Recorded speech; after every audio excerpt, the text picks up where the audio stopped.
Hello friends, இந்த வீடியோவில் இயற்பியலிருந்து மிக முக்கியமான கேள்வி மற்றும் பதில்கள் பார்க்கலாம்.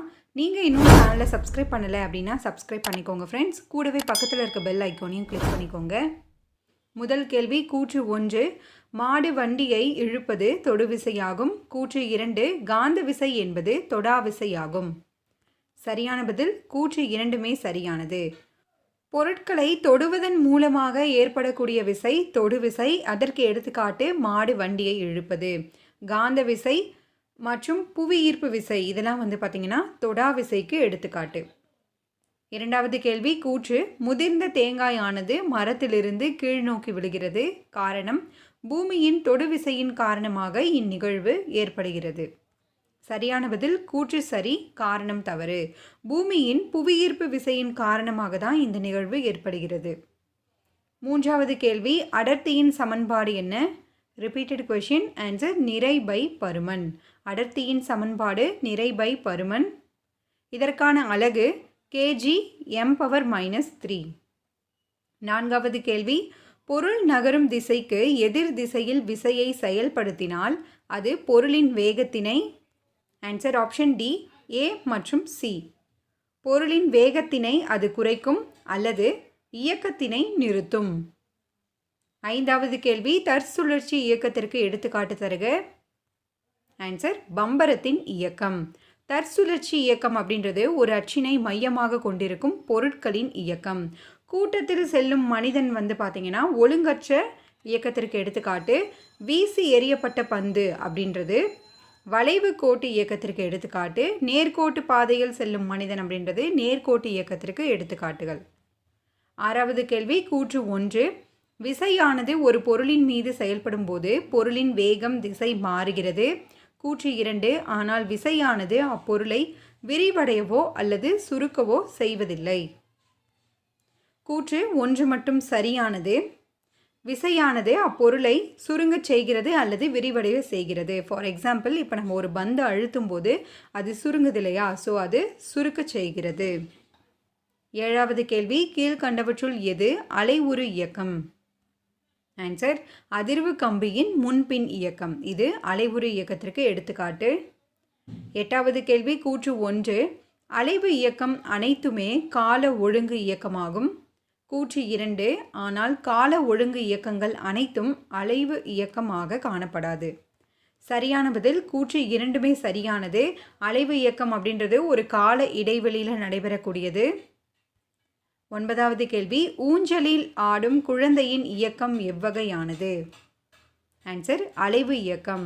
அலைவு இயக்கம் அப்படின்றது ஒரு புள்ளியை மையமாக கொண்டு முன் பின்னாக செல்லக்கூடிய ஒரு வகையான இயக்கம்.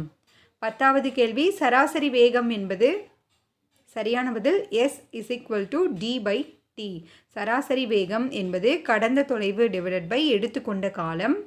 வேகத்தின் SI அலகு மீட்டர்/வினாடி. மிக முக்கியமான கேள்வி இது. 11வது கேள்வி கூற்று 1, வெப்பத்தின் SI அலகு ஜூல். கூற்று 2, வெப்பநிலையின் SI அலகு கெல்வின்.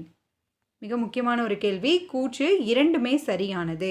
வெப்பம் வெப்பநிலை இது இரண்டுமே வேறுபட்டது. அதற்கான ஒரு சின்ன டெஃபினிஷன் பார்க்கலாம்.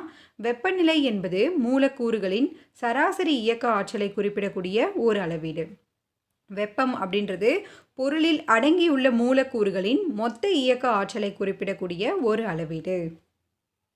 12வது கேள்வி ஒரு பொருளை வெப்பப்படுத்தும் பொழுது அதில் உள்ள மூலக்கூறுகள் வேகமாக நகரத் தொடங்கும். 13வது கேள்வி ஒரு ஒளியாண்டு என்பது.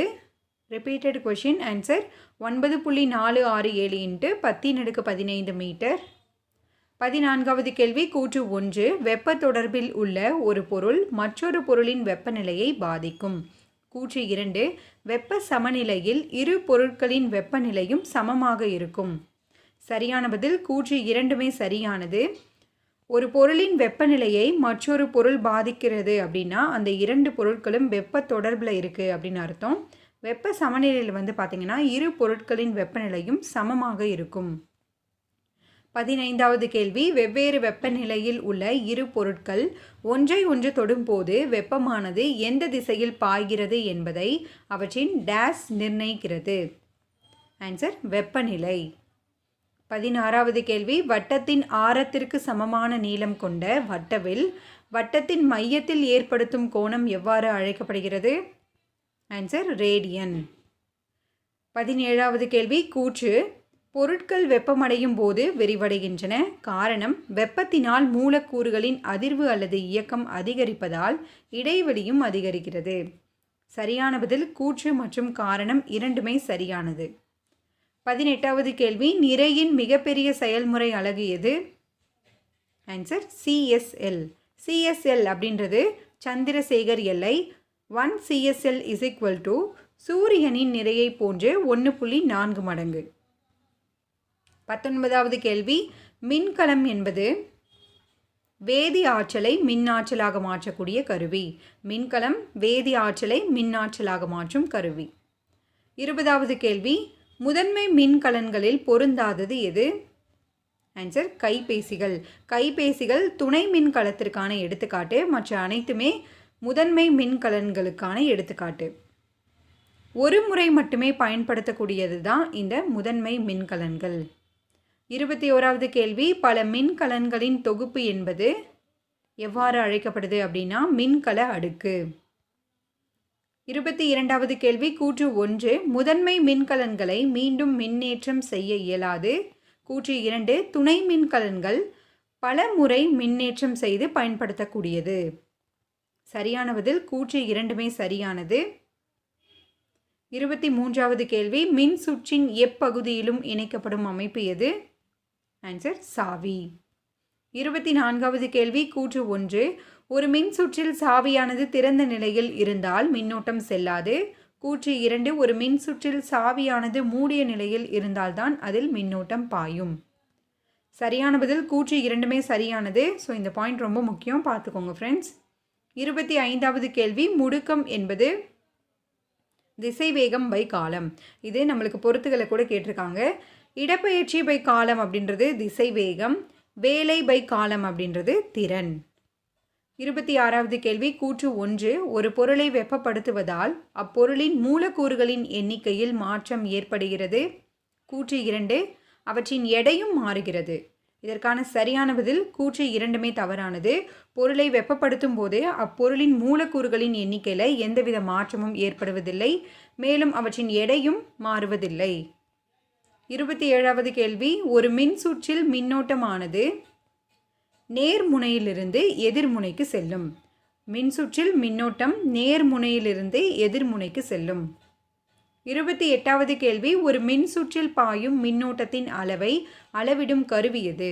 Repeated question. Answer ammeter. 29வது கேள்வி, கீழ்கண்டவற்றுள் எது நற்கடத்தி? Answer aluminium. நெகிழி, மரம், அழிப்பான் இவை எல்லாமே மின் கடத்தா பொருட்கள்.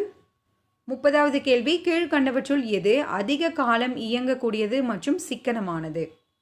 ஆன்சர் நீர்மின் நிலையங்கள்.